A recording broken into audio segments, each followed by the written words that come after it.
In this lesson, we're going to get down to the crux of the matter in Adobe Photoshop. Photoshop is resolution dependent.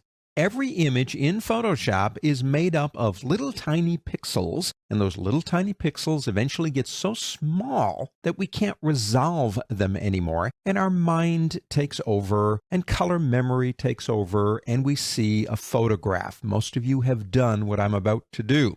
If I come over here and pick up the zoom tool, and get over here on this nice flower and begin zooming in, eventually we get to see the components that make it up, the little tiny pixels, and there they are. Of course, if we take it back down in size, it looks beautiful.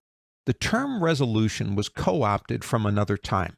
Resolution is not about little tiny pixels. It's the ability to resolve. And like I said, eventually the image gets so small we can't resolve the bricks, and our brain takes over and sees a flower. That's how it works. Now, there is another program that I really do like that's in the family of Adobe, and it's called Adobe Illustrator. Let me show you something.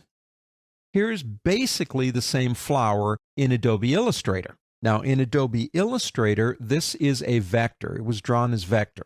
If I come over here and pick up my zoom tool and begin zooming in on this bad boy, nothing happens except it just gets bigger. Now, if we go into view mode and change to outline, again, we're in Adobe Illustrator, you can see the image. Now, it actually isn't as complicated as it looks. This was done using a feature called gradient mesh, and it made that flower. The one I did in Photoshop, actually, I just kind of rasterized it so you could see the difference between the two. In Adobe Photoshop, our images live and die on the number of pixels per linear inch. So there are a couple of numbers you want to be familiar with. If you're going out to Microsoft PowerPoint, Apple Keynote, PDF documents being read on a screen, a website, then the numbers you're looking for in terms of resolution would be somewhere between 72 and 96 pixels per linear inch. That gives us quality on a monitor that goes, wow, that looks really good. But if we tried to print it, our minds would be able to resolve the pixels and it would look on paper pixelated.